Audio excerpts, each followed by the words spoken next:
All right, folks, we got Bitcoin coming in at 34,606. Not too shabby for the weekend. Overall, your altcoin is looking pretty juicy. Cardano really is begging at this point to push up over 30 cents. It's been hanging out at this 29-cent level for like a week now.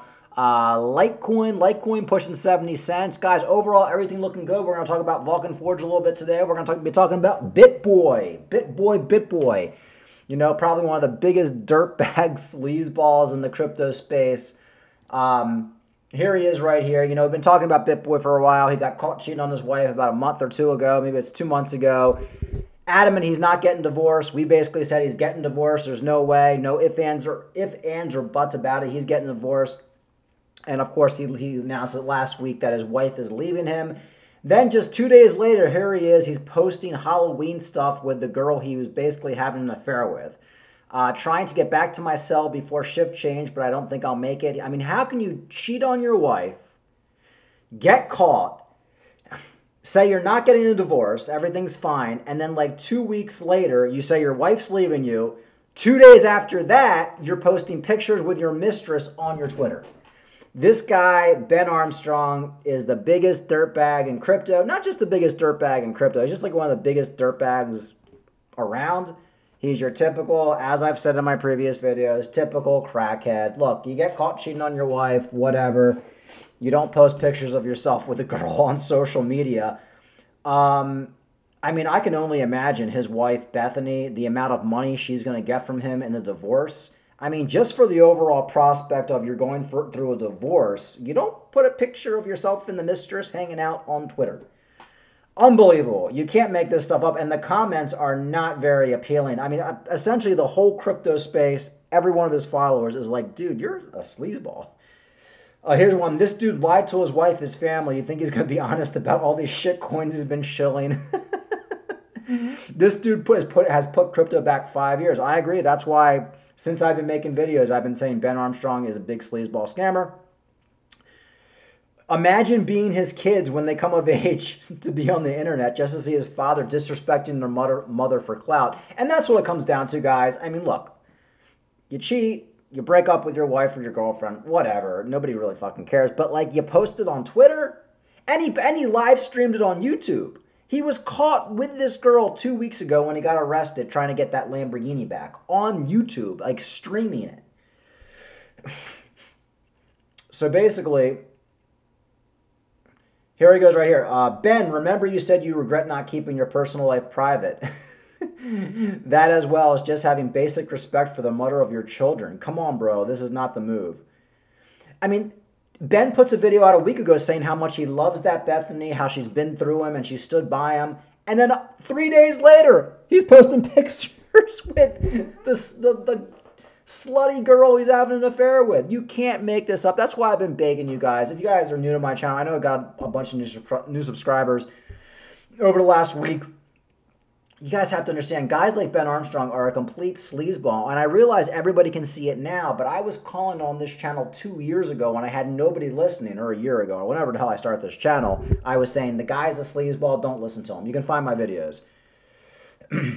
Ben, pathetic and sad spiral you have gone down. Your poor wife and kids. How embarrassing for them.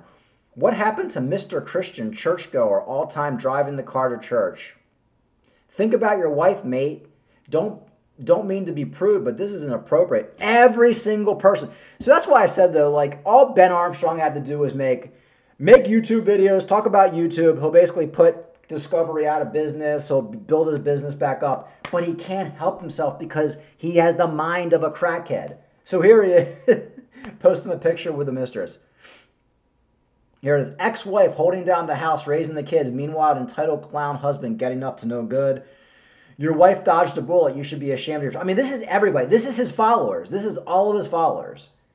I mean, can you imagine? I mean, what balls? What balls to post a freaking Twitter pic with you and the woman, the mistress, when your marriage just split up just a few days ago.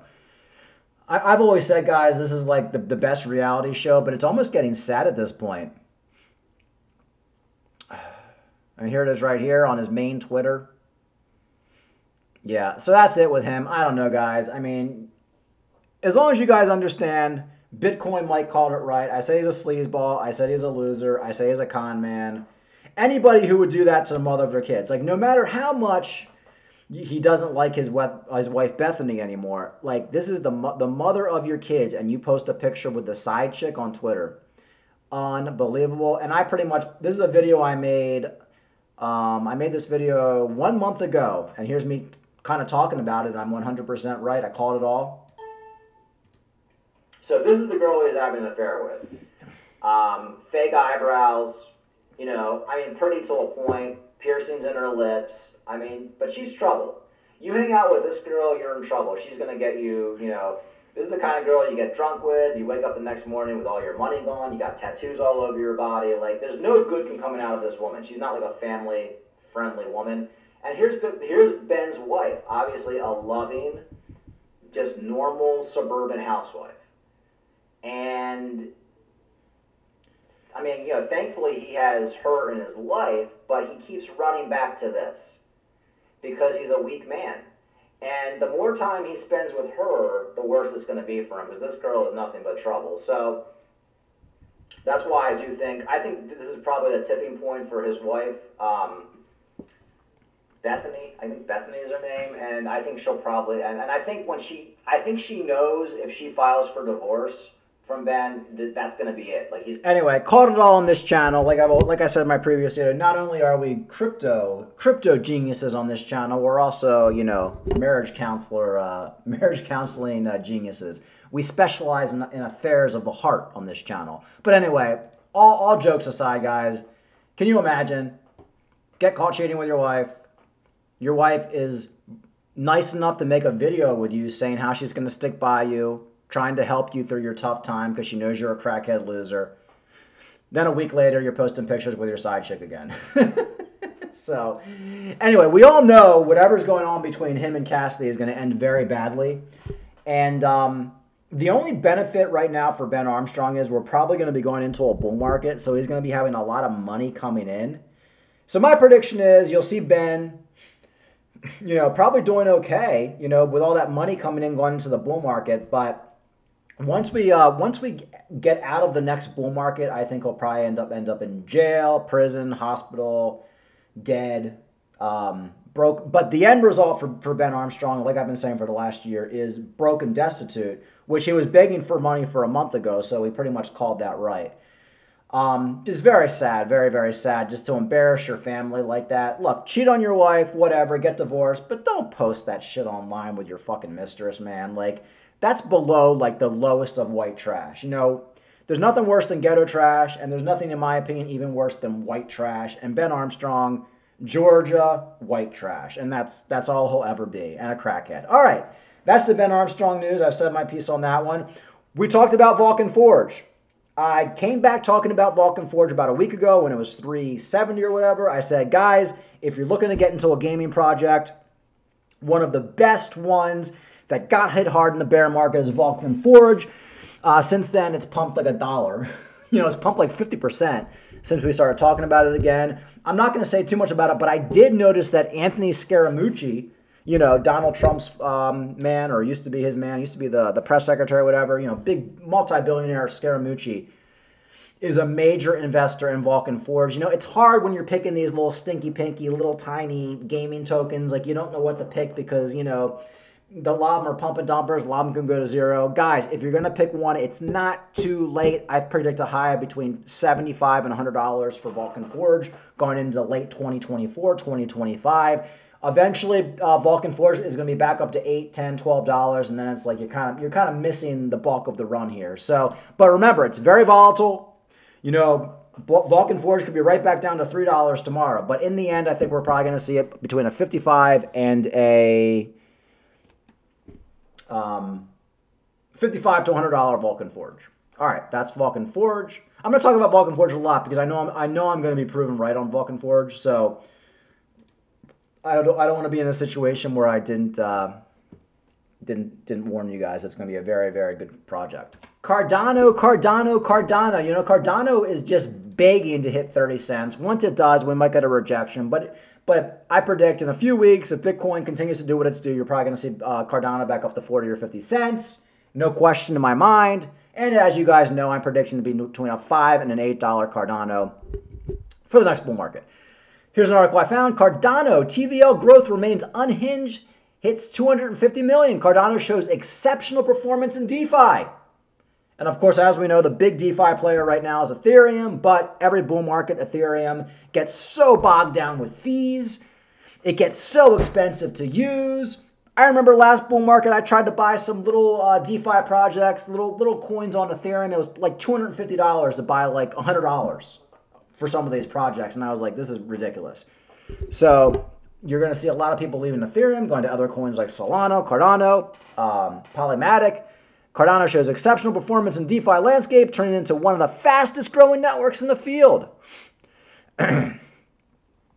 Cardano's TVL growth on the DeFi landscape stands out, not just for its foundational philosophy, but also its incredible growth metric in recent times. Data shows the total value locked in TVL and Cardano recently surged past an impressive milestone of 250 million, cementing its place as one of the most active growing networks in DeFi. A lot of people were shitting on Cardano last bull market, saying there's not a lot of DeFi, there's not a lot of growth. Well, here you go. Going into this next bull market, Cardano is going to be clobbering the competition.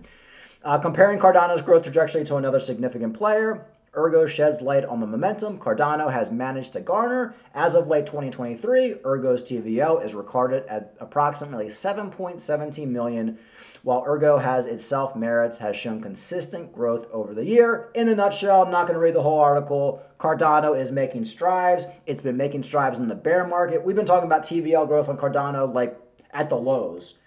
And I said, going into that bull market, that's when you're going to see the price action. That's when you're going to see the price reflect. And I stick by that. Cardano price prediction. Will 30 cents resistance trigger the next downswing? You know, you see a lot of these articles talking about, Cardano will probably dump after 30 cents. I actually agree. I think Cardano will dump. I think a lot of sellers who are not believers in Cardano, and of course you want to get those sellers out, are waiting for a 30-cent Cardano. I think there's a lot of sell orders at 30 cents for Cardano. So I do think we'll probably hit 30 cents, probably dump back down to like 26, 27. Then the next time we hit 30 cents is when Cardano will blow through it. And as you guys know, I hate Salana, but I think it's a big pump and dumper. It's all over the trial right now with Sam Bankman-Fried. Sam Bankman-Fried's little slut, Caroline Ellison, already admitted to manipulating the price of Salana. That's how Salana hit $200 last bull market. Scammers like Sam Bankman-Fried, Crypto ran from the Crypto Banter Show, and all these other venture capitalists were pumping it. I do not think Salana will get those gains this bull market, but you never know. Maybe it will if there's enough scammers involved. But Sam Bankman-Fried's past ties to Salana resurfacing during criminal trial. During a recent criminal trial, Sam Bankman-Fried, the founder of FTX, disclosed that he started purchasing Salana tokens when they were priced at just 20 cents. He also revealed that the funds for his investment came from Alameda's operation profits and loans from external sources. The revelation contrasts his previous statement where he had offered to pay $3 per Salana. A past Twitter post where Sam Bankman-Fried had proposed to pay $3 for each Salana token has now resurfaced, going viral on social media. Here's another article. Salana has been described as the Sam coin. Do you really want to be in a coin that's like tied to Sam Bankman-Fried? I don't know. Due to its close association with Bankman-Fried, he and his company has invested heavily in Solana-based projects and assets and evangelized its brand prior to FTX. My point here is, guys, you have to remember, you buy Salana, it's a good pump and dumper. It's pumping pretty good right now. It's one of the biggest scam projects out there. If you agree that Sam Bankman-Fried is a scammer, then you have to agree that Solana is a scammer.